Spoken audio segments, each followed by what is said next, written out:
Damos inicio a nuestro programa Miércoles de Capacitación. Queremos darle la bienvenida a todos los participantes que nos acompañan aquí a través del canal presencial y el canal virtual por internet. Bienvenidos a nuestro espacio Miércoles de Capacitación. Este es un programa liderado por el Grupo de Atención al Ciudadano del Ministerio de Comercio, Industria y Turismo, dirigido a todos los ciudadanos con el fin de que conozcan algunos temas misionales en el cual se profundizan todos los planes, programas y proyectos que el Ministerio adelanta y trámites que se requieren en el sector.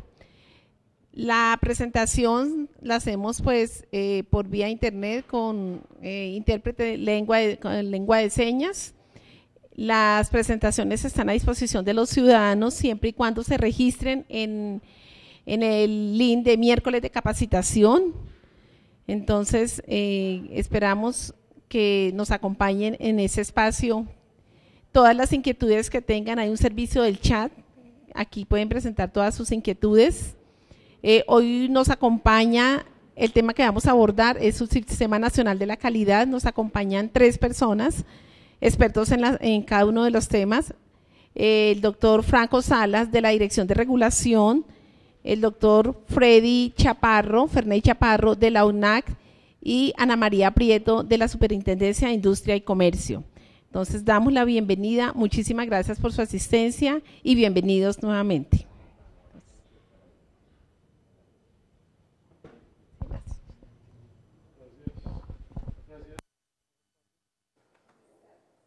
¿Me permiten? Buenas tardes, entonces damos inicio a la presentación que me corresponde, es sobre la expedición del nuevo decreto 1471 que reorganiza el Subsistema Nacional de la Calidad.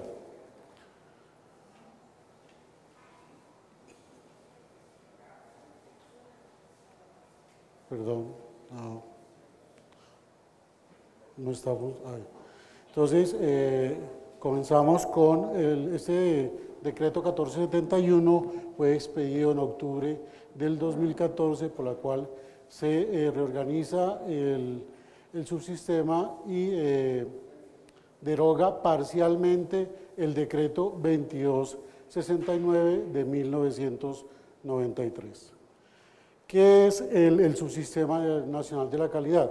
Está definido como una serie de instituciones, entidades y una serie de actividades, las cuales desarrollan esas entidades con el fin de asegurar la confianza en el sistema productivo colombiano. ¿Confianza de quién? De los consumidores en general. Ese es el objetivo que busca el subsistema y con lo cual el decreto 1471 lo pule más y lo define más que el 2269. Este subsistema, como bien les comenté, tiene una serie de actividades, las cuales básicamente son normalización técnica, reglamentación técnica, acreditación, evaluación de la conformidad, metrología y vigilancia y control. Son las actividades principales que componen el Subsistema Nacional de la Calidad. Pero hasta ahora hemos hablado de subsistema. ¿Por qué subsistema y no sistema? Porque este subsistema hace parte del gran sistema de competitividad e innovación de Colombia.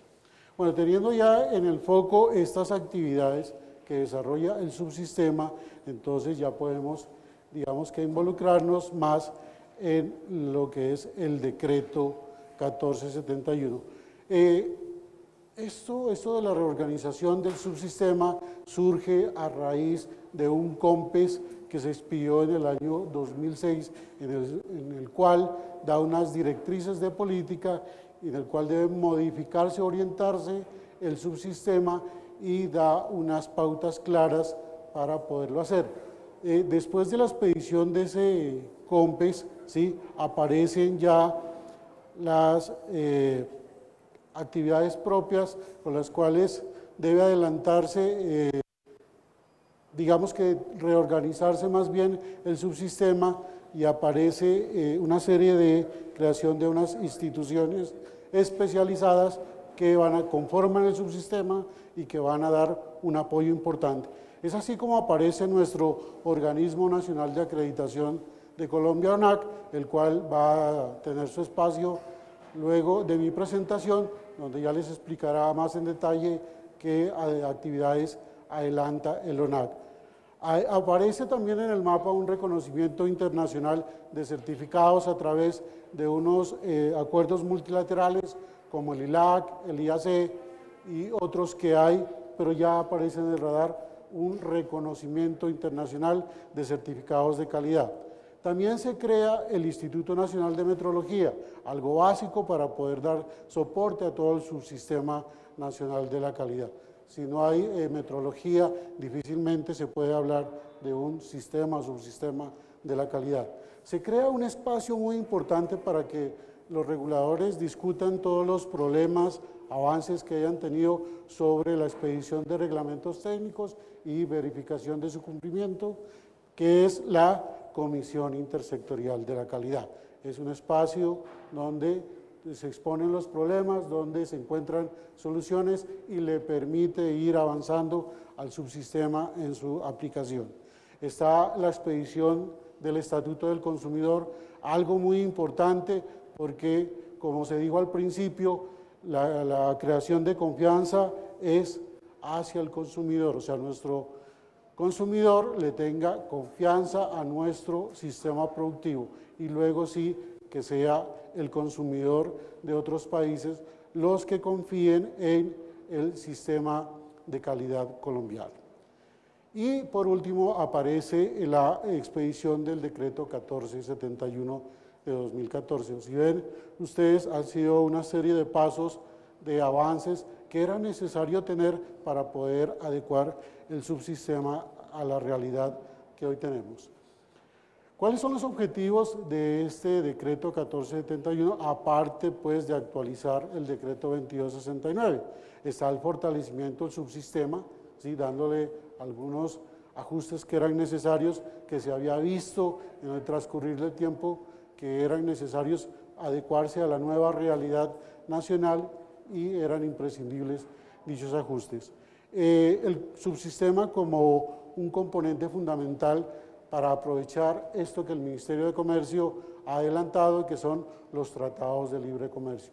Ajustar el sistema productivo para poder aprovechar esas puertas que se abren con la firma de los tratados de libre comercio. Y otra cosa es las recomendaciones en materia de política y gobernanza regulatoria, que es como una condición para poder entrar a la OCDE. Ustedes saben que Colombia está interesado en ingresar allá y este es uno de los principales requisitos que le ha dicho dicha organización que tiene que cumplir Colombia. Entonces, con esos elementos se amalgaman en el nuevo 1471. ¿Cuál es la estructura general del decreto? Bueno, la estructura general es algo muy sencillo, viene de unas disposiciones generales, unas definiciones, que en total son 94, de pronto pensarán, son muchas definiciones, pero son definiciones que se necesitan para poder ir entendiendo el subsistema. Entonces, es rico en definiciones, pero son las que se necesitan para poder entender mejor el subsistema. Luego aparece el tema de la normalización y hay un punto importante que aparece ahí y es que en la normalización técnica se le da un espacio importante a las MIPYMES. De pronto en la normalización o en los procesos anteriores quienes participaban más eran las grandes empresas, quienes obviamente tenían interés. Ahora la idea es que las MIPYMES también pueden entrar, ojalá en igualdad de condiciones que en las grandes empresas, ¿sí? Pero que puedan participar en la elaboración de las normas técnicas, porque a la larga eso les va a afectar de uno u otro modo. Aparecen unas buenas prácticas de reglamentación técnica, algo que es muy importante. Elaborar un reglamento técnico no es fácil, pero además debe tener la transparencia necesaria para después la puedan cumplir aquellos que deban cumplirlo. Y entonces aparecen unas buenas prácticas donde les dicen a los reguladores cuáles son los pasos básicos que se deben cumplir para poder expedir un reglamento técnico, que a diferencia de la normalización técnica, un reglamento técnico es de cumplimiento obligatorio.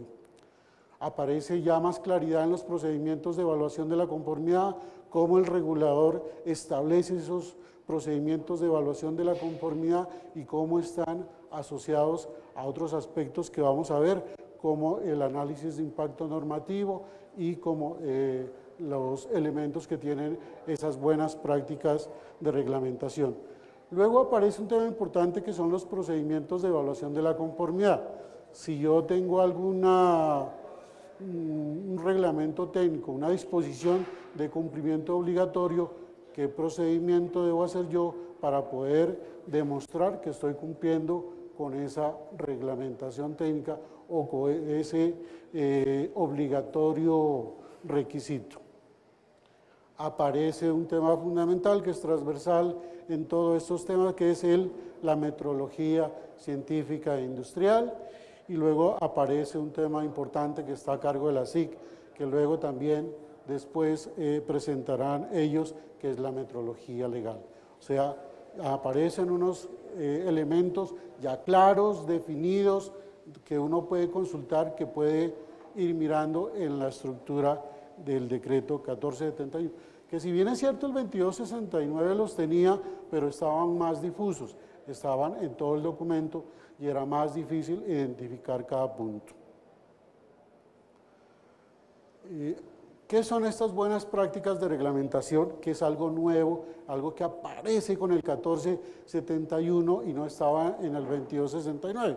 Pues estas buenas prácticas de reglamentación están orientadas a tener unas reglamentaciones técnicas más acordes, y aparecen unos elementos que dicen, para tener buenas prácticas el regulador debe tener en cuenta por lo menos estos 4 puntos. Aparece una obligatoriedad de realizar evaluaciones de impacto normativo, AIN. Antes de tener una reglamentación o alguna medida de carácter legal, el regulador lo que debe hacer es hacer una estimación o un cálculo de cómo va a impactar esa reglamentación que va a expedir en los interesados. Llámese interesados empresarios nacionales, llámese importadores, llámese comercializadores y el elemento fundamental que es el consumidor. ¿Cómo les va a afectar?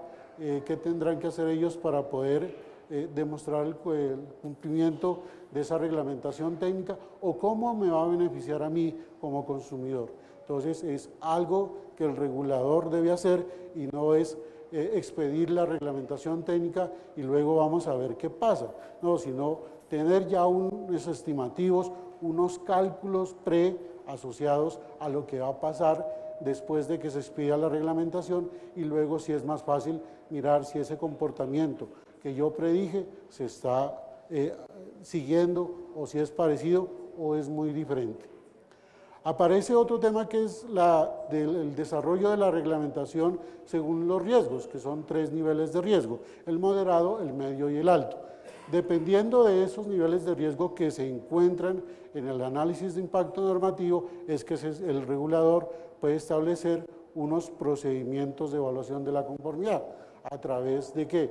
De una autocertificación o a través de una certificación obtenida a través de un tercero. O sea, dependiendo del riesgo, la problemática que se quiera mitigar, el regulador puede definir ese procedimiento de evaluación de la conformidad, que lo va a desarrollar en cada reglamento técnico. Aparece una obligatoriedad de remitir un plan de reglamentación técnica a la SIC, o sea, tendrán que decirle a los consumidores cada entidad cuál es el tema que quiere regular o reglamentar el siguiente periodo o el siguiente año, con el fin de que los afectados o interesados tengan conocimiento de que hay un interés de reglamentar dichos productos o servicios, y si lo considera pueda participar y pueda dar sus opiniones y pueda decir, oiga, esa reglamentación me parece que debe ir orientada hacia otro lado. O sea, va a haber una amplia participación de los interesados, y vuelvo y recalco, el consumidor, ¿sí?, va a tener oportunidad de poder decir, esa reglamentación me afecta de este modo y me gustaría que fuera así. Y hay un concepto previo que lo da el Ministerio sobre si esa reglamentación técnica que se va a expedir crea o no crea obstáculos innecesarios al comercio. Y este concepto previo es requisito para poder notificar ese proyecto a la OMC, ¿sí? A través del punto de contacto de Colombia. Sin ese concepto no se puede, digamos que, elevar la notificación a la OMC, y si no se surte este paso, esa reglamentación técnica no puede ser exigida después. O sea que el concepto previo lo que busca es que no haya unas reglamentaciones desmedidas o que creen obstáculos técnicos al comercio, sino que se ajuste a todos los lineamientos que están en el acuerdo OTC de la Organización Mundial del Comercio. Digamos que esos son los 4 puntos principales que el decreto 1471 incluye en el subsistema nacional de la calidad.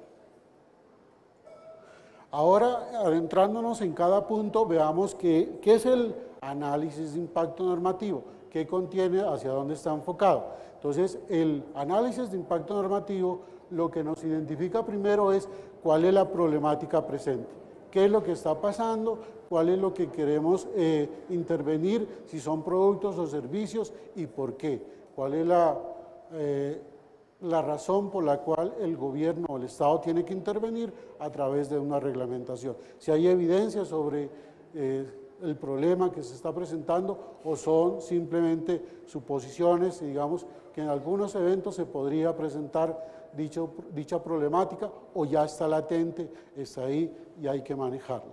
Si ya identificamos bien la problemática que se quiere subsanar, entonces, bueno, ahora sí vamos a decir, ¿cuál es el objetivo que persigue el sector? Erradicar esa problemática, mitigarla, minimizarla, ¿qué es lo que quiere en realidad? Para poder idear cuál es la mejor normativa o reglamentación que hay que hacer. Primero hay que definir qué es lo que se busca, el objetivo. Luego de eso, ya que ya tenemos la problemática y el objetivo, entonces sí vemos cuáles son las posibles soluciones para mitigar ese problema. ¿Hay una? ¿Hay dos? ¿Hay varias? ¿Cuántas? ¿Cuál es la mejor? ¿Cuál es la fácil de implementar? ¿Cuáles son más fáciles de implementar por el Estado? ¿Cuáles son más fáciles de cumplir por los empresarios o aquellos afectados? ¿Cuántas posibilidades hay? Y si hay combinación de las mismas. Eso, entonces uno encuentra un portafolio de soluciones. Obviamente se parte de una línea base de decir, oiga, ¿qué pasa si yo no hago nada? ¿Cómo se va a comportar el problema futuro? ¿Cómo espero que se comporte? Y luego hacemos una línea base o contra qué vamos a comparar después la medida. Los posibles impactos, yo comienzo a analizar cuáles son las diferentes opciones que tengo para mitigar la problemática y voy calculando aquellos posibles impactos que me pueden generar cada una de las opciones. Obviamente los costos en que tiene que incurrir cada elemento, cada participante en cada una de las opciones. Y después de eso hago una serie de análisis de ventajas y desventajas, eficiencia, eficacia y relación costo-beneficio de cada una de las opciones y puedo, digamos que elegir la mejor medida. ¿Es una sola de las que había planteado? ¿Es una combinación? ¿Es una diferente? ¿Cuáles son los costos en que tiene que incurrir cada actor? ¿Cuáles son los beneficios? Y digamos, ¿qué es lo que yo espero con la medida? Erradicar la problemática, minimizarla o llevarla a un porcentaje o a un intervalo tolerable. Ya con eso, digamos que el regulador puede expedir más fácil la reglamentación porque este proceso es en cierto modo consultado y consensuado con todo el sector. Aquí está una de las curva explicativa, digamos que general, de lo que es un análisis de impacto normativo. Una línea roja, ¿sí?, que es la problemática que se está presentando. Esta es la problemática que yo tengo actualmente y la que quiero atacar. En el tiempo 1, el regulador decide tomar alguna decisión para evitar que esa problemática me siga creciendo. Al tomar esa decisión, lo que yo espero es que la problemática se comporte ahora con una nueva curva, con una tendencia ojalá decreciente, ¿sí? Este sector que está entre la línea roja y la línea azul es el valor agregado que se va a, digamos, en otras palabras, es el beneficio que va a obtener el regulador por haber tomado una decisión.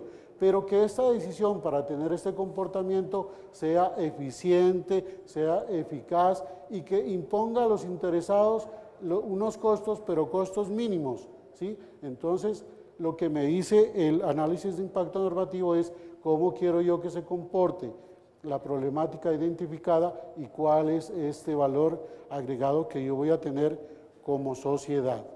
No es para algunos específicos, ni es solamente para los productores ni los importadores, sino este beneficio es para la sociedad, donde se va a ver involucrado o donde el principal elemento va a ser el consumidor en general. Ese, digamos, que es una gráfica muy sencilla de lo que se espera con un análisis de impacto normativo. Ahora hablamos de los niveles de riesgo y dependiendo de eso el regulador establecerá un procedimiento de evaluación de la conformidad. Este ministerio, digamos que ha manejado siempre 3 tipos de riesgo que quedaron insertos en el 1471, riesgo moderado, riesgo medio y riesgo alto. Y dependiendo de ese nivel de riesgo que se encuentre en la problemática, establece un procedimiento de evaluación de la conformidad. Y aquí establece, digamos, que pone como ejemplo, si es un riesgo moderado, con un simple etiquetado puede ser la solución y subsanamos la falla del mercado que se conoce como asimetría de la información. Tanto comercializador como consumidor tienen la misma información, subsana la asimetría de información y digamos que con eso puede subsanar la problemática, en este caso de mercado.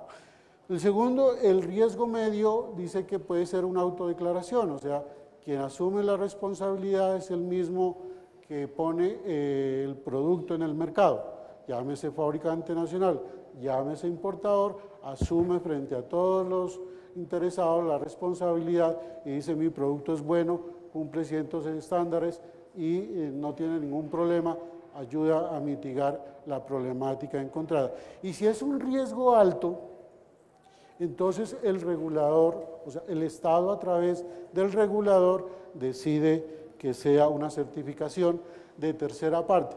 Y es aquí donde aparece el ONAC con sus acreditaciones, porque ahí se necesitan organismos de certificaciones independientes o de tercera parte y aparecen unos laboratorios donde es necesario hacer unos ensayos que están descritos en unas normas técnicas, pero que sea un tercero quien certifique que dichos productos sí cumplen ciertos requerimientos de orden técnico. Entonces, esos son, digamos que, otro nuevo concepto que aparece en el 1471.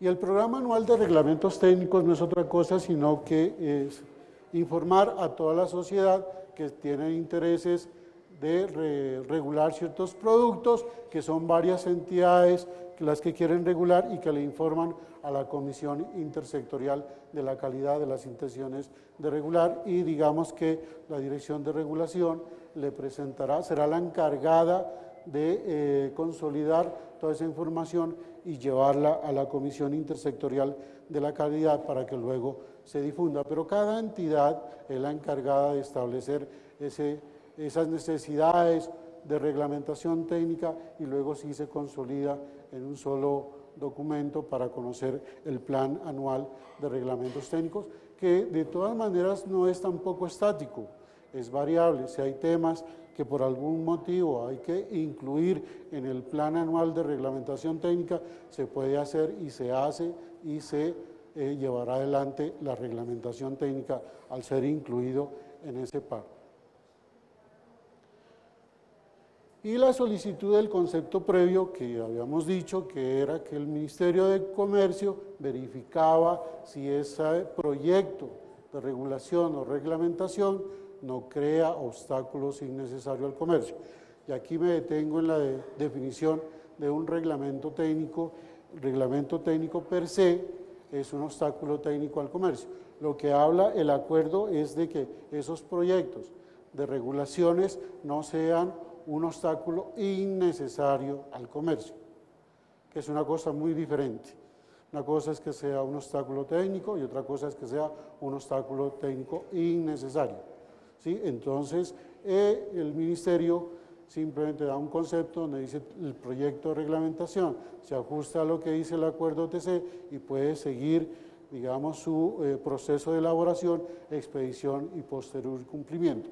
Si en algunos aspectos no se ajusta a lo que dice, a lo que manifiesta el acuerdo OTC, pues el regulador hará los ajustes del caso para que esto no se convierta en obstáculo innecesario al comercio.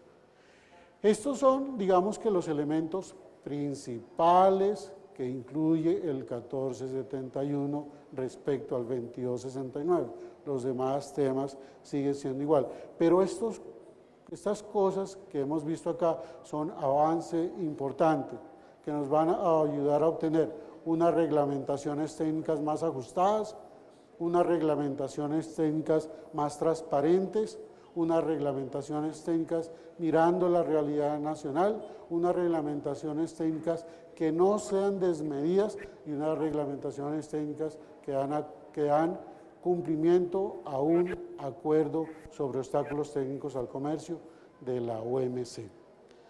Digamos que mi presentación es sucinta, el decreto es mucho más largo, hay que mirarlo, hay que leerlo, hay que interiorizarlo, pero la presentación consiste en los avances que se ha tenido y los cambios, y digamos que estos son los principales temas de cambio del 1471 respecto al 2269. Entonces, aquí terminaría mi presentación y no sé si ahora se dará paso a las preguntas o cómo será la dinámica. Bueno, entonces muchas gracias por haberme escuchado, después se da respuesta a las preguntas. Ahora le doy el turno a mi colega de ONAC. Muchas gracias.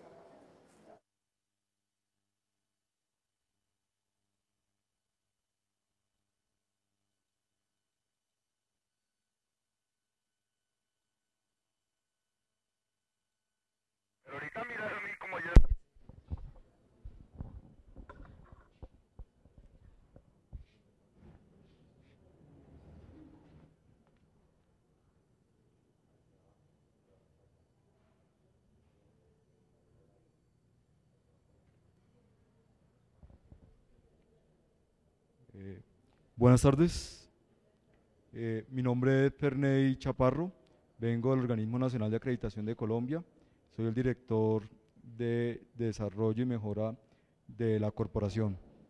Vamos a hablar un poco de lo que es el decreto 1471, pero visto desde el punto de la acreditación. Básicamente vamos a trabajarlo en tres aspectos fundamentales.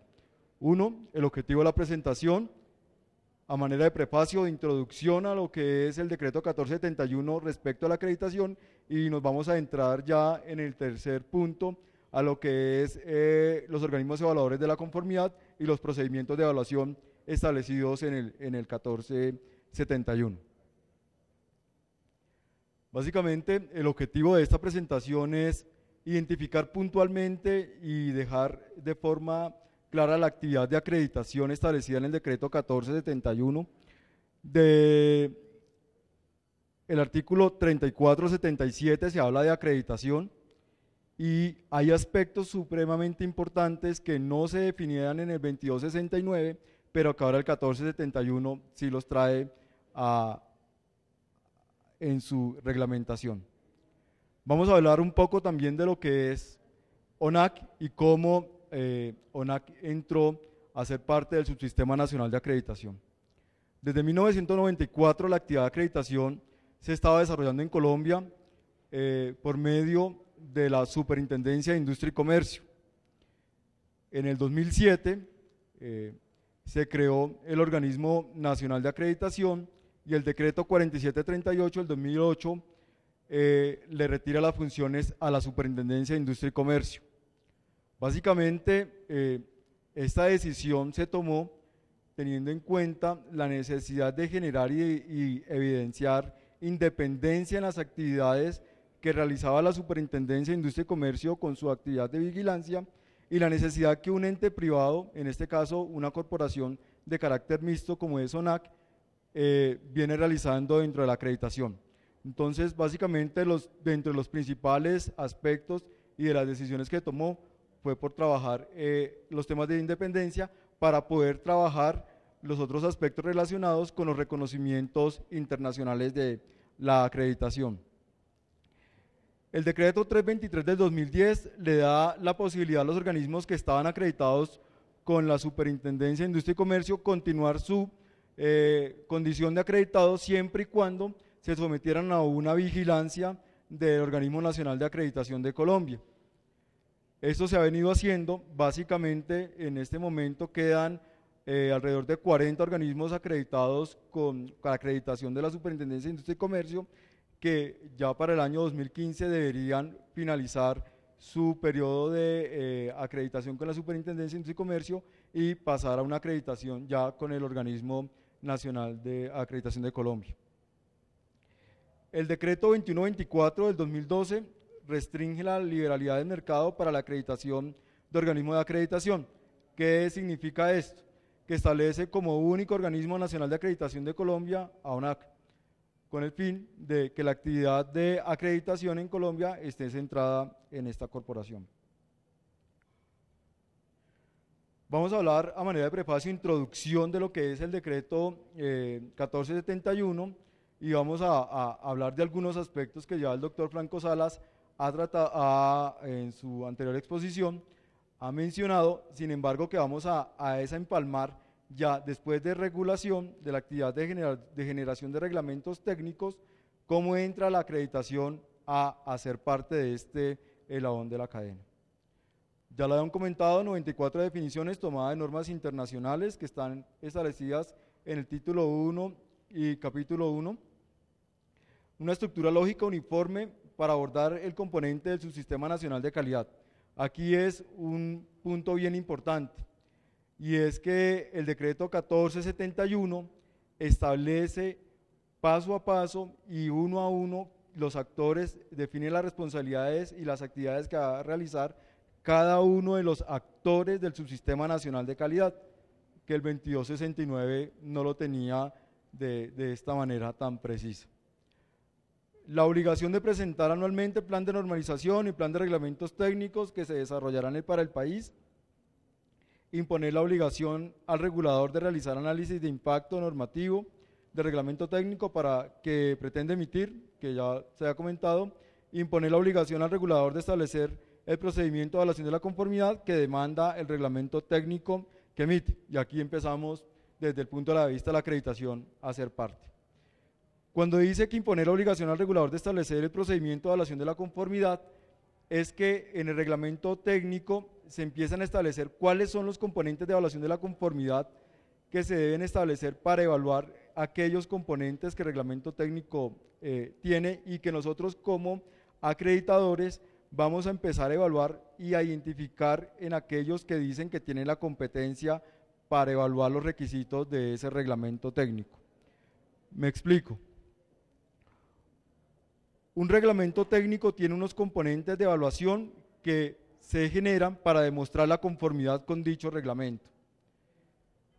Esos reglamentos técnicos son evaluados por unos organismos evaluadores de la conformidad que nosotros conocemos comúnmente como OECs. Para que un organismo de evaluación de la conformidad pueda dar conformidad sobre un reglamento técnico, se debe someter a una evaluación con el Organismo Nacional de Acreditación de Colombia. Esa evaluación con el Organismo Nacional de Acreditación de Colombia lo que busca es que el organismo nacional dé fe o ateste que ellos tienen la competencia para confirmar o certificar el cumplimiento de un reglamento técnico.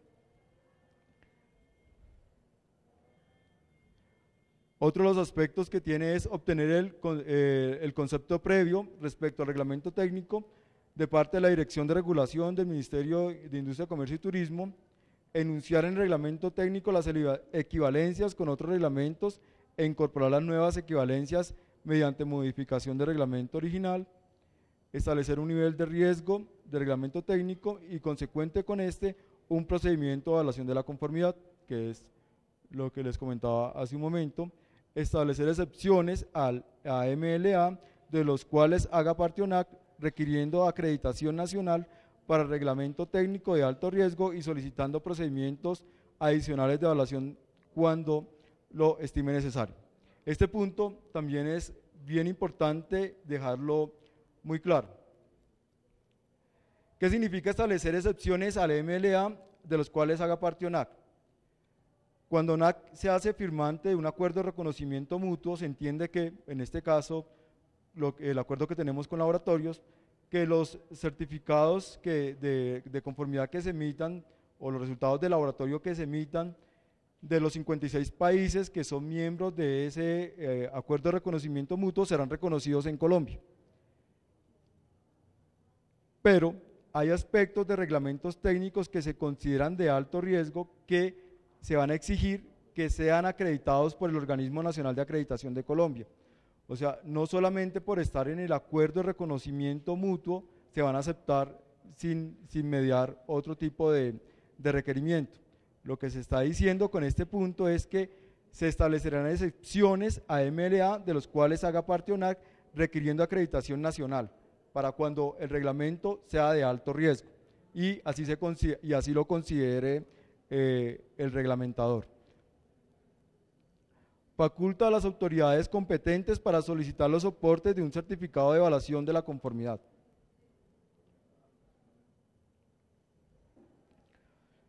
En los títulos 4 y 5 de los artículos 39 al 77 se desarrollan los mandatos correspondientes a la actividad de acreditación. Básicamente, en estos capítulos se establecen tres grandes componentes para evaluación de la conformidad. Uno son certificación de productos, que son los organismos de certificación de productos, de personas y de sistemas de gestión. Inspección y de laboratorios de ensayo y calibración. Para clínicos, aunque el Organismo Nacional de Acreditación de Colombia ofrece la acreditación, no estaría enmarcados en lo que establece estos capítulos. Entonces vamos a hablar un poco de lo que indica el artículo 39, que está tomado de las definiciones de acreditación mundialmente aceptadas. La acreditación es emitir una declaración de tercera parte, que es la declaración que hace ONAC, referente a un organismo de evaluación de la conformidad en la cual se manifiesta la demostración formal de la competencia para realizar las actividades específicas de la evaluación de la conformidad. Entonces, ¿qué es esta declaración?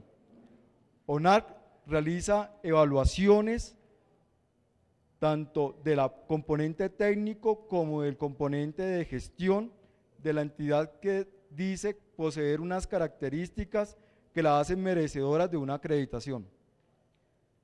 Hay unas normas establecidas que son definidas como la serie 17.000, donde nosotros, el Organismo Nacional de Acreditación, vamos a esa entidad, evaluamos componentes de personal, recursos, métodos y equipos, y al constatar que esa entidad u organismo de evaluación de la conformidad reúne las características necesarias, se da la acreditación. En el artículo 40 establece que el Organismo Nacional de Acreditación, la actividad de acreditación será ejercida de manera exclusiva por el Organismo Nacional de Acreditación de Colombia. Hay otras entidades que tienen ya establecida la actividad de acreditación. Esas entidades que en este momento están facultadas para realizar actividad de acreditación realizarán dicha actividad con la coordinación de ONAC. El decreto 1471 de 2014 establece, entre otros aspectos de acreditación, los siguientes: las funciones y responsabilidades de ONAC, la facultad de ONAC para establecer criterios específicos de acreditación. ¿Qué es un criterio específico de acreditación? Y que ustedes lo van a estar viendo muy seguramente en la página web de la entidad. Un criterio específico de acreditación son las precisiones que hace el organismo nacional para aplicar una norma o un requisito de acreditación. Por decir algo, la norma de acreditación para los organismos de inspección es la ISO 17020.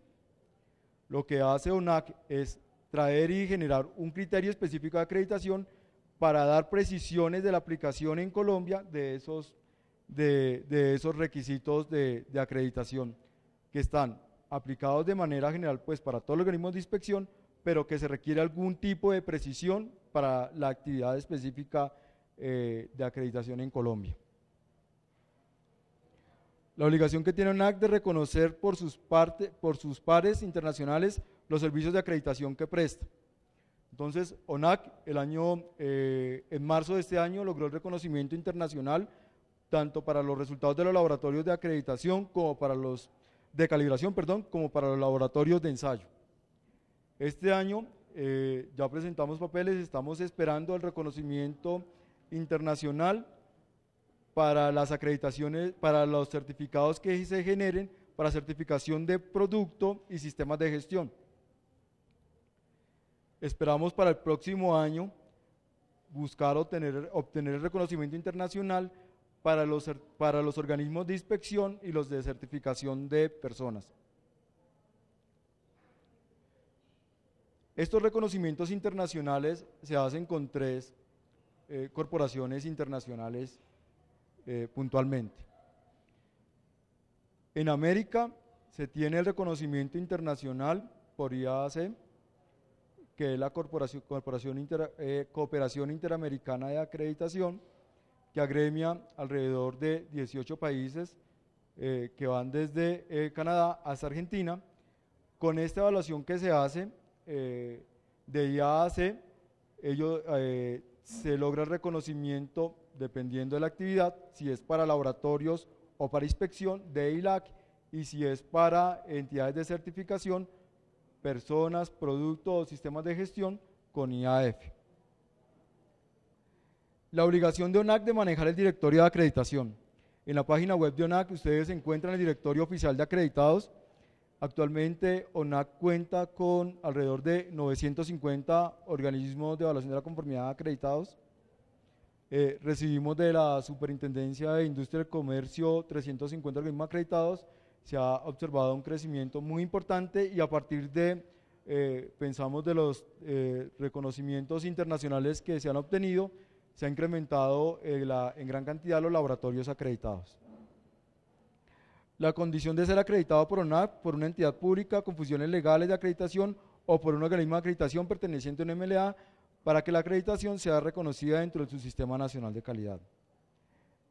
Que el estado de acreditación de un OEC rige a partir de su publicación en el directorio de acreditación.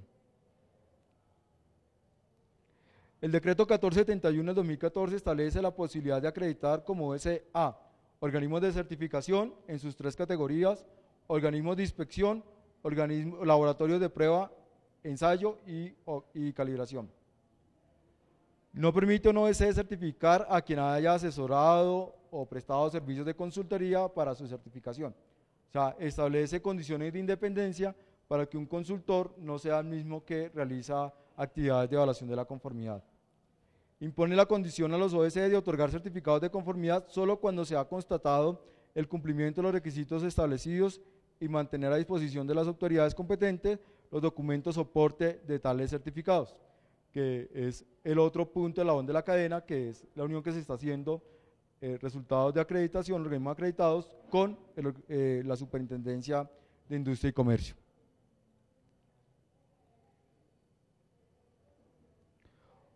Los documentos de soporte de un certificado de conformidad respecto a un reglamento técnico son como mínimo los siguientes: evidencia objetiva de la evaluación de todos los requisitos que soportan los registros documentales, métodos de ensayo realizados y resultados, plan de muestreo, resultados de evaluación, los productos o categorías de productos que certifican, esquema de certificación de producto, vigencia del certificado. Adicionalmente, el 1471 impone las obligaciones de los OEC. La responsabilidad directa del OEC frente al certificado y aquello que certificó. La responsabilidad del productor y el importador frente a los bienes que transan. La obligación de los OEC de amparar su responsabilidad mediante otorgamiento de pólizas contractuales y extracontractuales. Aquí también es un punto bien importante para los organismos evaluadores de la conformidad. Anteriormente solo se exigía una póliza, que era la póliza de responsabilidad civil. Actualmente el decreto impone la creación o la suscripción de una nueva póliza, que es la póliza contractual para los organismos evaluadores de la conformidad. Entonces son dos pólizas las que se van a exigir para un organismo evaluador de la conformidad, una extracontractual y una contractual. Facultades a la CID y reconoce las que vienen de ley para actuar frente a los OECs. Vamos a hablar rápidamente algunos aspectos relacionados con los requisitos de los certificadores. Para la evaluación de producto, entonces, en evaluación de producto ya se trae una actualización normativa y es el cumplimiento de la norma ISO IS 17065 y para esquemas de acreditación de la ISO IEC 17067. Ser acreditado por un organismo para que podamos aceptar en este momento un resultado de un certificado de un producto, se tiene que ser acreditado por un organismo de acreditación, si es un organismo de acreditación extranjero, que haga parte de un MLA. Actualmente, que son los acuerdos de reconocimiento mutuo, actualmente, y como lo indiqué anteriormente, ONAC no tiene acuerdo de reconocimiento mutuo. Entonces, los certificados que son válidos son los que está generando a partir de las acreditaciones del Organismo Nacional de Acreditación de Colombia. El regulado deberá establecer si dicho reconocimiento requiere o no de un procedimiento de verificación nacional. Ya los reglamentos técnicos establecen no solamente que ya con que el resultado venga de un organismo de certificación que sea acreditado por otro que tenga reconocimiento, sino que si el reglamento técnico establece que se deben hacer pruebas o solicitar información adicional, esa información adicional sea sustentada a partir de lo que exija el reglamento técnico. Ser acreditado por un organismo de acreditación que no haga parte del MLA siempre que sea reconocido por un OEC nacional que cuente con acreditación con alcance en el reglamento técnico y el producto. El organismo de evaluación de la conformidad, OEC, asume como propio el certificado y debe mostrar su relación con el extranjero mediante convenio o que sea acreditado por un organismo de acreditación de países con los que Colombia tenga acuerdos de reconocimiento mutuo.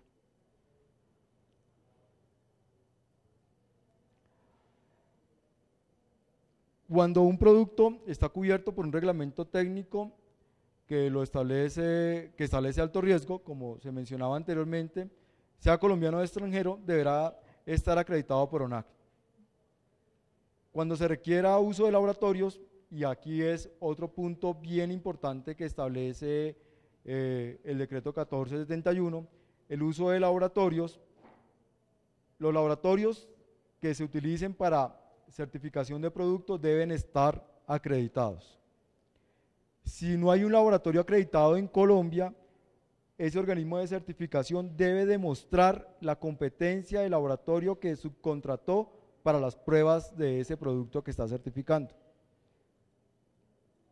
Este es un requisito que trae la norma ISO IS 17065, pero que no estaba incorporado como una obligación de los organismos certificadores de evaluar a quienes le proveen los servicios de los laboratorios. Ese procedimiento de evaluación o esa aceptación de procedimiento de evaluación solo será válida por un año.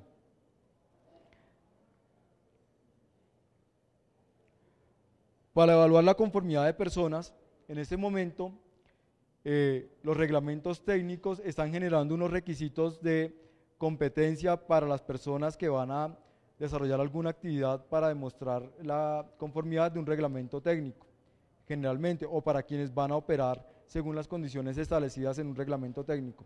Estas personas que establecen, a los cuales se les requiere competencia técnica, deben estar certificadas por un organismo acreditado bajo los requisitos de la norma ISO IEC 17024.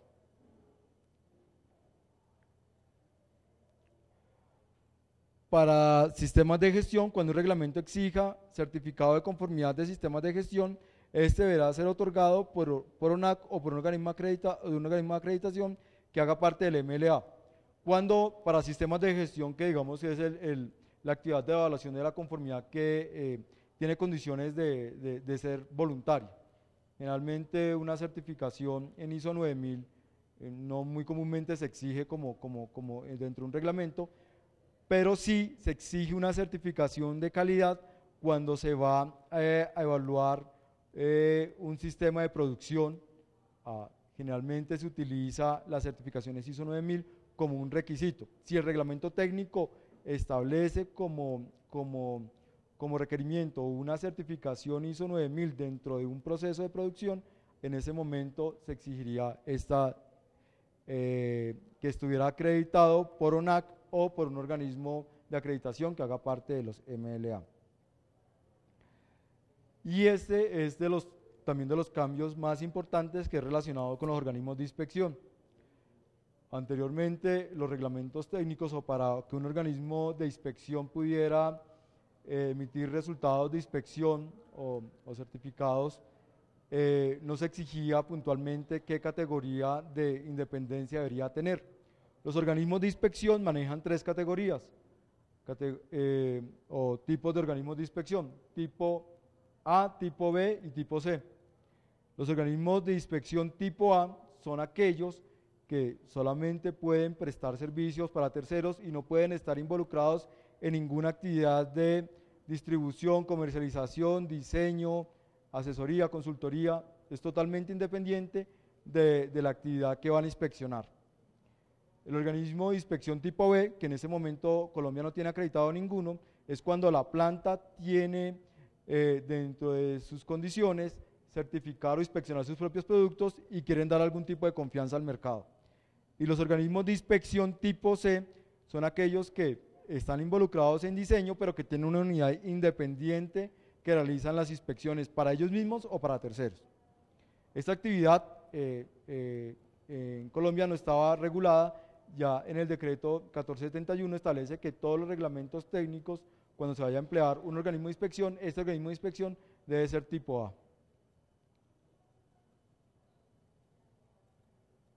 Gracias.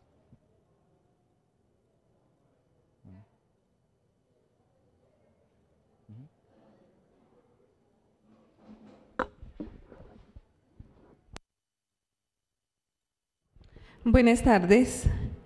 Bueno, en esta oportunidad la superintendencia va a presentar los cambios y las oportunidades que presenta el decreto 1471 en las materias que compete a la Superintendencia de Industria y Comercio. Hay 2 cambios bien importantes, bien significativos que trae el decreto 1471. De una parte, hace referencia al control metrológico como actividad que tiene la superintendencia a nivel nacional. Control metrológico legal que se realiza sobre los instrumentos de medición. Y de otra parte, hace alusión a un sistema de información que se establecerá por parte de la superintendencia respecto de los certificados de conformidad expedidos en Colombia por organismos acreditados en Colombia para efectos de demostrar la conformidad de los reglamentos técnicos que han sido asignados a control de la Superintendencia de Industria y Comercio. El decreto 1471 se refiere al nuevo enfoque de control metrológico en Colombia como un enfoque global. Él establece unas fases de control metrológico sobre lo cual ya la superintendencia se encuentra trabajando. Este nuevo enfoque de control metrológico irá acompañado de una plataforma informática que se denominará CIMEL, Sistema de Información de Metrología Legal, y esta plataforma informática estará asociada a una reglamentación expedida por la propia Superintendencia de Industria y Comercio como organismo a nivel nacional, con funciones claramente de expedir la reglamentación en esta materia. Para poder entender un poco los cambios que trae el decreto 1471, voy a contarles muy brevemente hoy, con la normatividad que existe, cómo se realiza el control metrológico legal en Colombia. Primero que todo, está establecido en el decreto 2269 del año 1993. De acuerdo con lo que establece este decreto, la superintendencia hoy en día ejerce su control metrológico bajo 3 aspectos específicos. El primero de ello, los instrumentos sujetos a control metrológico. El segundo de ellos, el Sistema Internacional de Unidades como uso obligatorio en el territorio nacional. Y el tercero, lo que se denomina los productos en preempacados, la presentación que se le hace al consumidor de productos en preempacado. Esta es una definición que se encuentra prevista en el decreto 1471 para establecer de qué se trata el control metrológico en Colombia. En resumidas palabras, el control metrológico se realiza por parte de la Superintendencia de Industria y Comercio para aquellos instrumentos que se utilicen para medir o para pesar y que tengan incidencia con el interés público, la salud pública, la seguridad y el orden público, la protección del medio ambiente, recaudación de impuestos y tasas y protección de los consumidores y lealtad de las prácticas comerciales. Siempre que en estas actividades esté de por medio un instrumento que se utilice para medir o para pesar, allí estará presente el control metrológico del Estado a través de la Superintendencia de Industria y Comercio. Específicamente, el artículo 39 del decreto 2269 establece un listado sobre el cual se establece o se puede determinar a cuáles instrumentos utilizados a nivel nacional les aplica el control metrológico por parte de la entidad. De una parte, aquellos productos, aquellos instrumentos que se utilicen en una transacción comercial o para determinar el precio de un servicio. Los consumidores, todos somos consumidores y como consumidores normalmente en nuestras transacciones, en nuestro día a día, se realizan transacciones comerciales en las cuales está de por medio un instrumento de medición. Por ejemplo, cuando acudimos a adquirir un producto como una carne, por ejemplo, nos van a pesar la carne.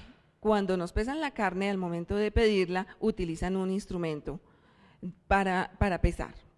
Una balanza. Esta balanza determina la cantidad de producto que se le entrega al consumidor.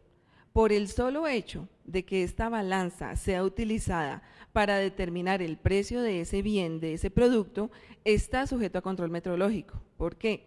Porque esta es la manera de garantizarle al ciudadano que se le entregue la cantidad de producto por la cual él está pagando. Si se le anuncia que son 500 gramos es lo que se le va a cobrar y lo que se le va a entregar. También están los instrumentos en los cuales haya una remuneración o estimación en cualquier forma de labores personales. Un ejemplo que se me ocurre comúnmente es aquellos abogados que prestan sus servicios profesionales por horas. Entonces, para prestar su servicio profesional, yo acudo a una consulta donde un abogado muy prestigioso y resulta que él pone su cronómetro a trabajar y el tiempo que dure la consulta con el profesional, así mismo será el cobro. Este cronómetro claramente tiene que estar debidamente calibrado, con una adecuación metrológica, un instrumento idóneo que permita establecer que está midiendo lo que debe medir. Las actividades que puedan afectar la vida, salud o la integridad corporal o el medio ambiente. Aquí encontramos instrumentos, aquellos utilizados, por ejemplo, en la salud. Los médicos utilizan normalmente instrumentos de medición que les permiten elaborar un diagnóstico y formular un tratamiento. Este instrumento tiene que estar adecuado metrológicamente, porque si no lo está, puede incidir de manera efectiva, de una manera adversa en la salud del paciente. Actos de naturaleza pericial, judicial o administrativa. ¿A cuántas personas seguramente les han puesto un comparendo por ir a una velocidad que supera los máximos que permite la norma? Y para imponer este comparendo seguramente utilizaron un cinemómetro. Cuando uno va en carretera, uno ve los policías con el cinemómetro estará ajustado metrológicamente. ¿Será que tiene una adecuación la que debe tener para que efectivamente haga la diferencia entre imponer o no un comparendo? Justamente eso lo permite la metrología legal.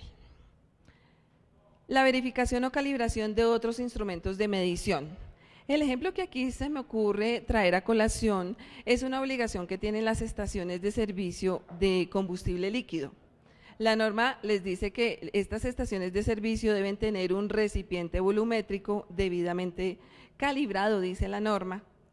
Este es un concepto que se cambia totalmente y que establece realmente lo que es el control metrológico, muy distinto de la calibración, en donde la estación de servicio debe tener un instrumento que será su patrón, el recipiente volumétrico, para establecer que las unidades, sus surtidores, están midiendo lo que deben medir al momento de suministrar combustible a una persona. Determinar cuantitativamente los componentes de una mercancía cuyo precio o calidad dependa de esos componentes. Aquí el ejemplo que se me ocurre es alguien que comercie con metales preciosos. Entonces resulta que yo mando a hacer un anillo y resulta que en el anillo debe tener un porcentaje de ciertos metales que sea, no sé, oro y plata, y dependiendo de sus componentes claramente así me va a hacer el cobro correspondiente. El instrumento que se utilice para medir cuánto tienen de composición es el que está sujeto a control metrológico. Hoy, ¿cómo la superintendencia actúa en materia de control metrológico? De acuerdo con lo que establece el decreto 2269, habla de un certificado de calibración. Entonces, la superintendencia acude al titular del instrumento de medición y le solicita como primera medida un certificado de calibración. Es lo que dice la norma.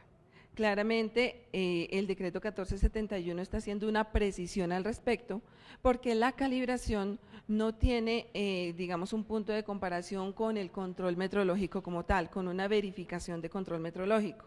Pues la calibración lo que hace es determinar el error que un instrumento puede llegar a tener respecto de su medida que se espera.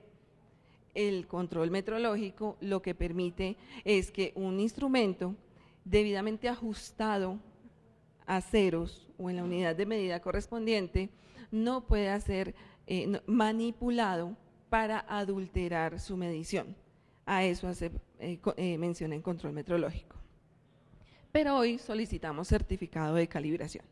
Adicionalmente solicitamos verificaciones e inspecciones por parte, nosotros realizamos directamente la Superintendencia de Industria y Comercio, también las alcaldías en el área de su jurisdicción tienen funciones de control metrológico y pueden ejercer las mismas funciones en esta materia que la Superintendencia de Industria y Comercio.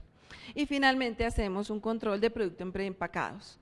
El producto en preempacado lo que debe cumplir es que cuando se le anuncia al consumidor o cuando se le presente al consumidor un producto que esté en un empaque para contenerlo, se debe anunciar el contenido neto.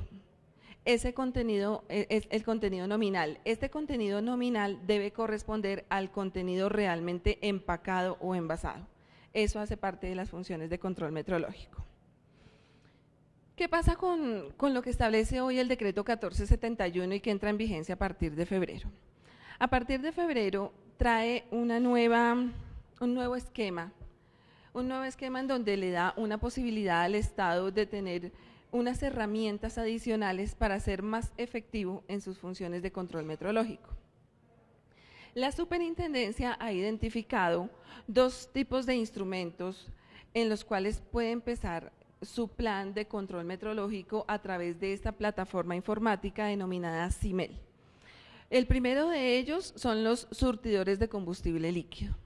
son instrumentos de medición pues, muy sensibles que se utilizan a nivel nacional y que representan un impacto alto para los consumidores, que al consumidor realmente se le está entregando el galón de gasolina que está comprando, que sea un galón.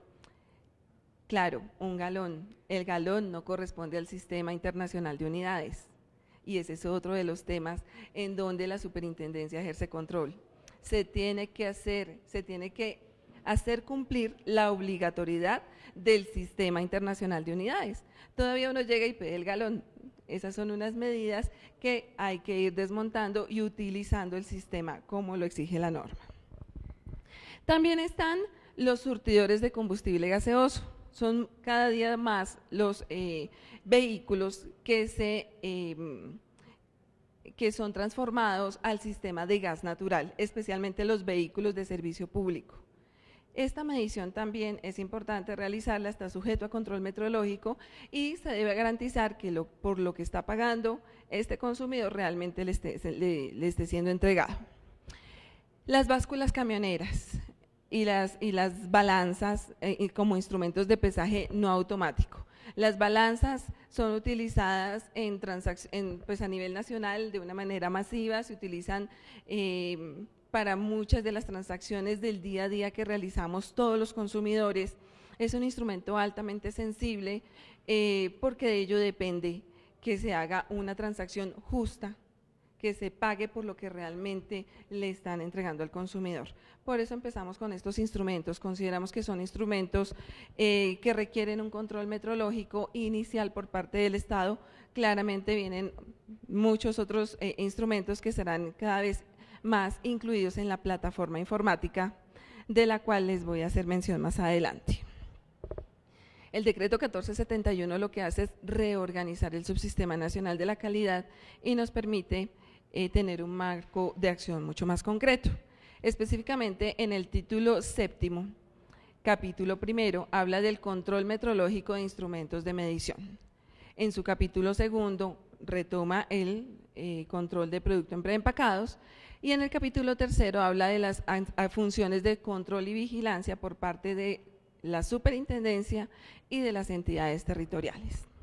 En el artículo 92, el decreto 1471 establece que la superintendencia es la entidad competente para instruir y expedir los reglamentos técnicos metrológicos. Se deben expedir unos reglamentos técnicos que establezcan unos requisitos que deben cumplir los instrumentos sujetos a control metrológico. Esta reglamentación la expide la superintendencia. Como se trata de un reglamento técnico, este reglamento técnico debe cumplir los requisitos obligatorios exigibles a todo reglamento técnico, consulta pública, notificación internacional, porque claramente se está estableciendo una limitación al comercio. La superintendencia y las alcaldías adelantarán actividades de control metrológico directamente y aquí el decreto trae una nueva figura, está hablando de los OABM, que son las iniciales de organismos autorizados de verificación metrológica. Más adelante les contaré cómo es que van a actuar estos organismos. La SIC podrá implementar herramientas tecnológicas como el CIMEL, es una herramienta que ya hemos venido implementando, están en un alto grado de avance para su implementación, contando como actores a productores. Van a estar allí los productores entiéndase como los fabricantes nacionales o los importadores, reparadores y responsables de los instrumentos de medición. Los reparadores serán aquellos que estando inscritos en la plataforma informática del CIMEL son los únicos que estarán autorizados justamente para reparar el instrumento de medición.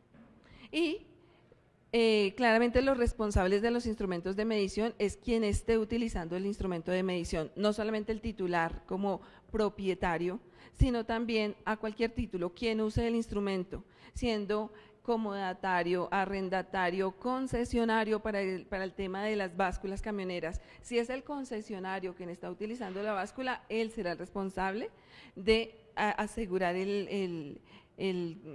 la adecuada medición del instrumento. La superintendencia controlará a los reparadores, no los vamos a autorizar. Nosotros vamos a controlar a los reparadores de estos instrumentos. El decreto 1471 se refiere o incluye una lista de los instrumentos que estarán sujetos a control metrológico. Básicamente es la misma lista que traía el decreto 2269 del 93. Sin embargo, aquí hizo una aclaración y señaló que en el numeral tercero incluyó instrumentos que sean utilizados para prestar servicios públicos domiciliarios. Estos instrumentos utilizados en los servicios públicos domiciliarios estarán sujetos al control metrológico legal por parte de la superintendencia. El resto de instrumentos son los mismos que traía el decreto 2269. Este decreto 1471 habla de dos fases de control metrológico. ¿Cómo vamos a hacer ahora el control metrológico en Colombia? Será con dos fases. La primera fase se denomina la fase de evaluación de la conformidad. La segunda fase es para aquellos instrumentos de medición que se encuentran en servicio. Hay unas consideraciones que trae el 1471 que es importante traerlas a colación y señala: se presume que los instrumentos de medición que están en los establecimientos de comercio se utilizan en las actividades comerciales que se desarrollan en dicho lugar. Ustedes dirán, obvio, elemental. Pues lo quedó allí a propósito. Quedó allí a propósito porque cuando la superintendencia va a ejercer control metrológico y llega a un establecimiento de comercio y le informa a la persona que va a hacer control metrológico, la persona le dice: ah, no, mire, mis instrumentos son estos de allí, no los toque, no los mire, con ellos yo no hago la medición, ellos los tengo o para reparar o los tengo para otra cosa, pero mis instrumentos con los que yo le vendo al público son estos. Mañana, es decir, a partir del 5 de febrero, ya no tendrán excusa.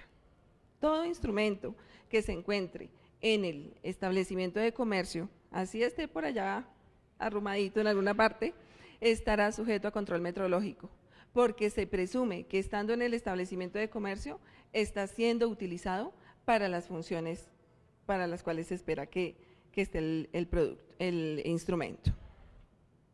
Los responsables del instrumento de medición en cada una de las fases, la fase de evaluación de la conformidad, que es la primera fase, y la fase del instrumento cuando se encuentre en uso, son dos fases, dice: los responsables del instrumento de medición en cada una de las fases tienen la obligación de cubrir los gastos correspondientes a las verificaciones e inspecciones que ordene o realice la autoridad de control. La Superintendencia de Industria y Comercio y las alcaldías tendrán unos brazos adicionales que le ayudarán a nivel nacional en el tema del control metrológico. Estos brazos adicionales son los organismos autorizados de verificación metrológica. Tendrán presencia a nivel nacional y claramente sus servicios pues tienen un costo. El costo estará a cargo de la persona que esté utilizando el instrumento de medición. Los instrumentos de medición que ya se encuentran en uso y no cuentan con certificado de conformidad deberán ser regularizados. Entonces ya les voy a explicar en qué consiste la regularización. Este es el esquema, esta es una arquitectura de cómo está dispuesta la plataforma del sistema de información de control metrológico en Colombia, el CIMEL, Sistema de Información de Metrología Legal. De una parte, aquí encontramos en la mitad están los servidores que se encuentran en la Superintendencia de Industria y Comercio. Este servidor es el encargado del registro y este servidor es el encargado del proceso de verificación. Funciona a través de Internet. Es una plataforma informática que funciona a través de Internet en tiempo real, está conectada en línea.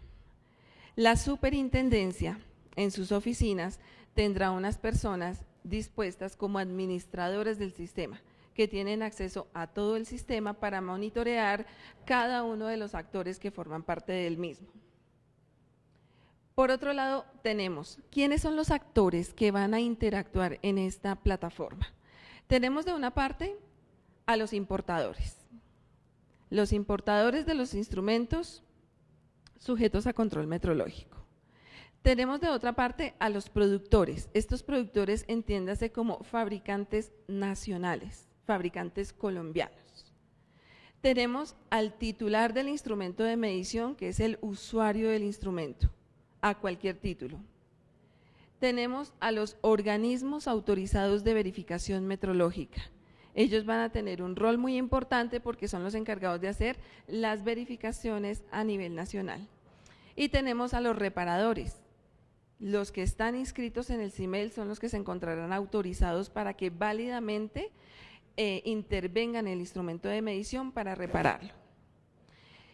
Y aquí están cada una de las tabletas o de los portátiles que utilizarán los inspectores contratados directamente por el organismo autorizado de verificación metrológica. Son los inspectores que se estarán presentando a nivel nacional en los establecimientos y en los lugares donde se encuentran instrumentos sujetos a control metrológico.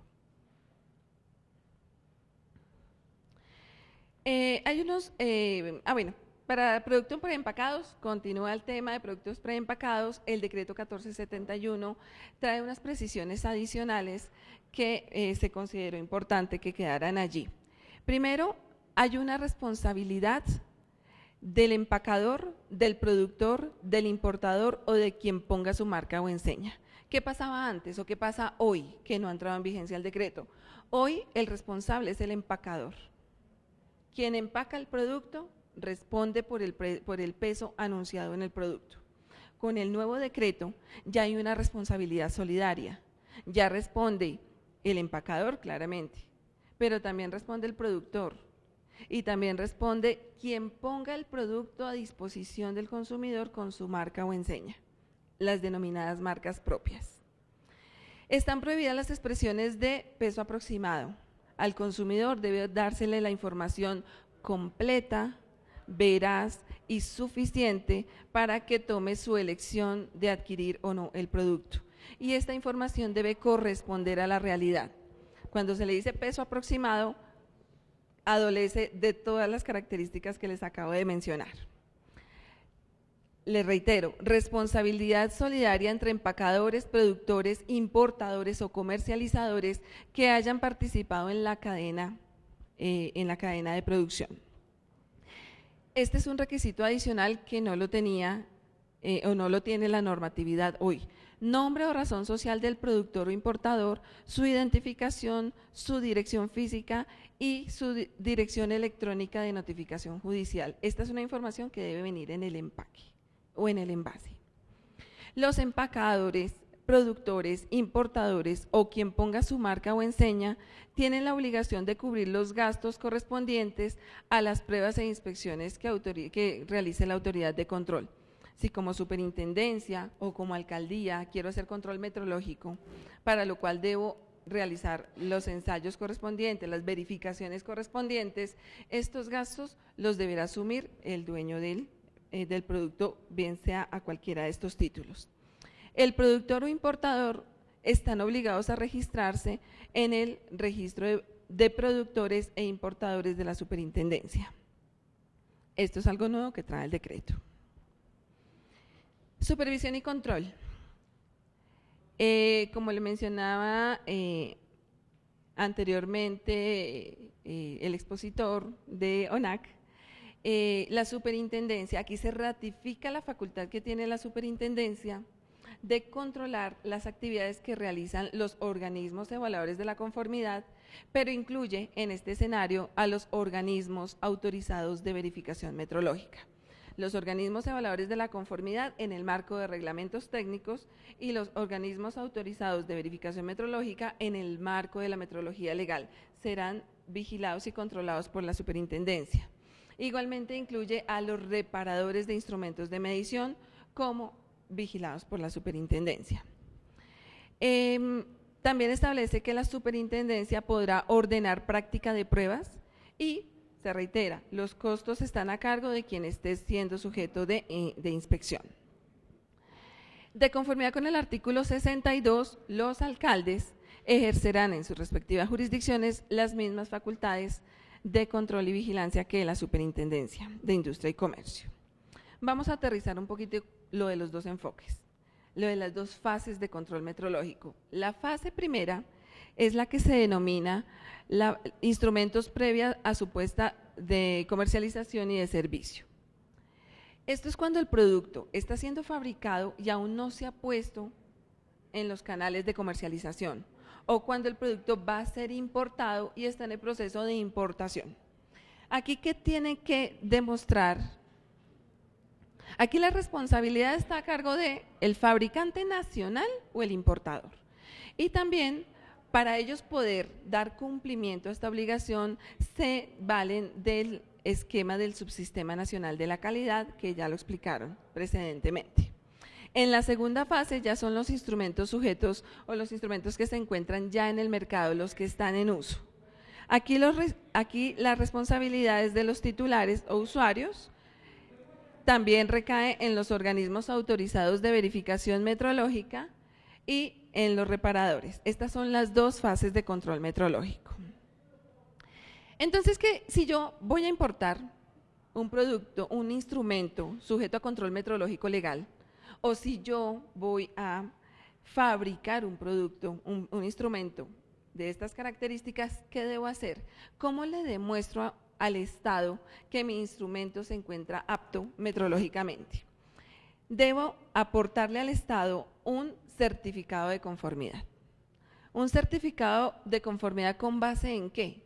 Con base en el reglamento técnico metrológico de acuerdo al instrumento de que se trate. El reglamento técnico metrológico lo expedirá la Superintendencia de Industria y Comercio. Para los dos grandes tipos de instrumentos con los que vamos a empezar, ya se están expidiendo los reglamentos técnicos para los surtidores de combustible líquido y de combustible gaseoso. Ese será el referente normativo sobre el cual se va a expedir el certificado de conformidad. ¿Pero cómo lo va a hacer? Lo va a hacer el interesado utilizando el Subsistema Nacional de la Calidad. Toda la red de acreditados le van a servir como instrumento para que él pueda demostrar esta primera fase. Pero con ese solo documento no va a poder comercializar ya este instrumento. Él tiene que cumplir con una segunda carga. La segunda carga es establecer un esquema de precintos. Un esquema de precintos, un manual de usuario y unos anexos técnicos. El esquema de precintos son aquellos sellos que son o materiales o electrónicos que se van a instalar en ciertas partes del instrumento, en las partes sensibles del instrumento donde puede ser manipulado. ¿Para qué van a ser instalados estos precintos? Justamente para que, si el instrumento sufre una manipulación, va a delatar que efectivamente fue manipulado. ¿Qué sucede hoy? ¿Por qué se pensó en esta alternativa? Porque muchas veces sucede que la superintendencia, voy a poner un ejemplo, la superintendencia va a ejercer control metrológico en una estación de servicio. Entonces llega la entidad a la estación de servicio, revisa el primer surtidor y se da cuenta que el surtidor está por fuera de los parámetros que establece el decreto 1521. Y el decreto 1521 permite unas tolerancias amplias de más o menos 7 pulgadas cúbicas. Y resulta que se está vendiendo con menos 10 pulgadas cúbicas. Está por fuera de especificaciones. La norma dice que cuando esto ocurre, quien está siendo sujeto a este control puede solicitarle a la superintendencia que le permita hacer el ajuste respectivo y hacer una segunda medición. Normalmente ocurre, normalmente piden hacer el ajuste para hacer una segunda medición. Resulta que hacen la segunda medición después del ajuste y en la segunda medición lo que normalmente ocurre es que ya queda dentro de los parámetros, entonces queda menos 2 y como está dentro de los parámetros ya no se sella el surtidor. Pero ¿qué sucede? La superintendencia levanta su acta y se va. Cuando la superintendencia da la espalda, nadie puede asegurarle que el instrumento sea manipulado y quede en menos 10 e incluso en menos 15, no lo sabemos.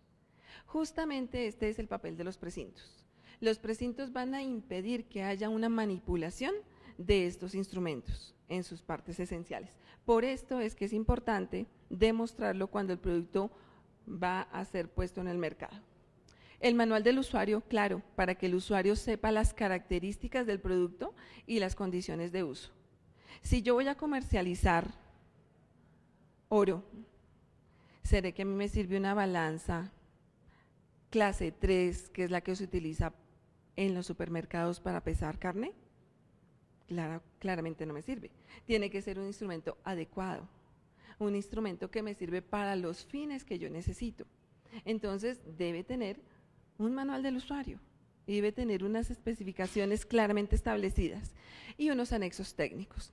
Los anexos técnicos son los que les van a servir posteriormente tanto a los organismos autorizados como a las entidades de control, llámese superintendencia y alcaldías, conocer las características del instrumento para ejercer control del mismo posteriormente. Solamente cuando cumpla estos requisitos podrá poner en servicio el instrumento. Quiere decir, podrá importarlo y ponerlo en los canales de comercialización o podrá fabricarlo y ponerlo en sus canales de comercialización. Estos son ejemplos de algunos certificados, no me voy a detener en ello ahorita. Para que cumpla la función que les he estado explicando, los instrumentos deben tener una placa de características. Esta placa de características debe tener una identificación mínima del instrumento, como nombre, serie, el modelo. Debe tener unas características metrológicas para balanzas, la clase de precisión, el máximo, el mínimo, el nivel de escala. Para surtidores, el caudal máximo y el mínimo. Identificación de unas características que le van a servir a quien vaya o quien pretenda adquirir el instrumento correspondiente. Y debe tener unos marcados de conformidad. Este es un ejemplo también de una placa de características. Eso es en la primera fase, para quien quiera fabricar y comercializar o importar y comercializar. Hay una segunda fase que son los instrumentos ya instalados en el mercado. En esta fase le permite a la entidad de control confirmar y verificar que el instrumento se encuentra apto metrológicamente, que es idóneo y que está midiendo lo que debe medir y está permitiendo unas lecturas confiables. En la fase de ya cuando el instrumento se encuentra en el mercado, hay unas actividades asociadas a esta fase que son la regularización, la verificación periódica, la reparación y la verificación después de reparación. ¿Qué pasa con la regularización? El decreto empieza a regir a partir del 5 de febrero de 2014. Pero ¿y qué pasa con todos los instrumentos que hoy están en uso? ¿Qué pasa con todos esos instrumentos? Esos instrumentos hay que regularizarlos. ¿Y quién va a ser el encargado de regularizarlos? Los organismos autorizados de verificación metrológica. Cada organismo autorizado llegará local por local, establecimiento por establecimiento, seguramente donde están los centros médicos, los hospitales, las balanzas, seguramente tendrán que empezar a mirar cada uno de estos instrumentos de medición que están sujetos a control metrológico y poder establecer sus características y realizarles los ensayos correspondientes para mirar si se encuentra apto metrológicamente.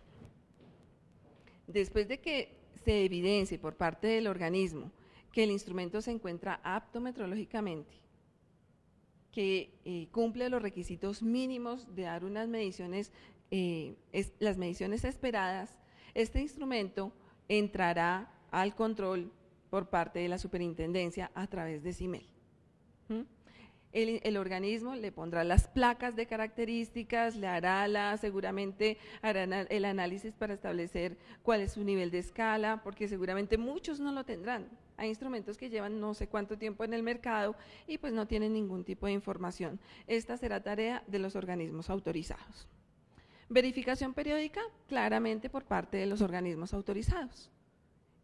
Esta verificación periódica, como les cuento, pues es un servicio que prestan unos terceros que actúan a nombre de la superintendencia, pero que tienen costos. Este costo lo asume el titular del instrumento de medición.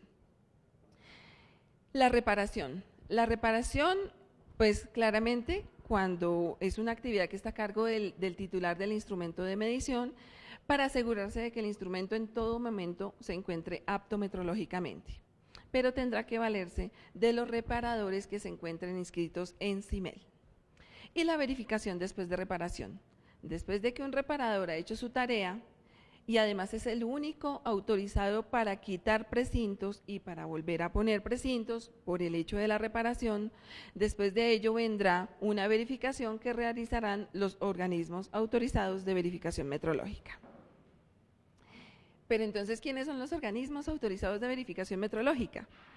Son designados y controlados por la superintendencia, están sometidos al cumplimiento de requisitos, serán acreditados por ONAC, tendrán unos patrones de medida que permitirá establecer cuál es su competencia y tendrán personal técnico que serán los encargados de realizar a nivel nacional todos los ensayos a los instrumentos correspondientes. Actúan a nombre de la superintendencia. Están también los reparadores registrados, que como lo mencioné, son los que estarán autorizados o de alguna manera, ya estando registrados en el CIMEL, serán quienes intervengan los instrumentos sujetos a control metrológico para efectuar las reparaciones correspondientes, para quitar los precintos al momento de efectuar una reparación y para dejar nuevos precintos después de reparación. Las condiciones mínimas que deben cumplir los organismos autorizados de verificación metrológica. Primero, estar registrados en el CIMEL. Todo será a través de la plataforma informática. Este registro en CIMEL, ¿quién lo hará? La superintendencia. La superintendencia evaluará si cumplen los requisitos establecidos por la entidad y la superintendencia será quien los inscriba en CIMEL. Los organismos tienen que estar acreditados por ONAC bajo la ISO 17067, y algunos requisitos de la 17025. De tal manera que seguramente en el directorio de acreditados de ONAC aparecerá organismos de inspección, laboratorios de ensayo y organismos autorizados de verificación metrológica. Porque este es un híbrido, porque tendrá requisitos de uno y el otro. No son organismos de inspección, no son laboratorios de ensayo, cumple requisitos de ambas normas. Deben utilizar un procedimiento de verificación que establezca la Superintendencia de Industria y Comercio a través de dispositivos electrónicos, como les mencioné, las laptops o las tabletas. Y también tienen una tarea muy importante los organismos, y es colaborar activamente en la sensibilización del nuevo enfoque de control metrológico. A medida que van haciendo la regularización de instrumentos o las verificaciones periódicas, ellos tendrán una función de sensibilización sobre el nuevo enfoque. Harán la regularización y la verificación de instrumentos. Con esta diapositiva explicaré rápidamente lo que les he mencionado hasta el momento. Esta línea roja, digamos que es la vida útil de un instrumento sujeto a control metrológico. Se ha dividido en dos partes. La primera parte es la parte de fabricación, que se denomina la parte de evaluación de la conformidad o demostración de la conformidad. Aquí los responsables serán los productores, entiéndase fabricantes colombianos, y los importadores. ¿Cuál es el deber de productores y de importadores? Aportar el certificado de conformidad de acuerdo con el reglamento técnico que se expida para ese instrumento, más un esquema de precintos, manual del usuario y unos anexos técnicos. Todo esto con apoyo del Subsistema Nacional de la Calidad. En la segunda fase de control metrológico estarán los instrumentos que ya se encuentran en funcionamiento y en uso. Aquí la responsabilidad salta de productor e importador a los titulares de los instrumentos de medición. ¿Cuáles son las responsabilidades de los titulares? La regularización, la verificación periódica, la reparación y la verificación después de reparación. Aquí quienes le colaboran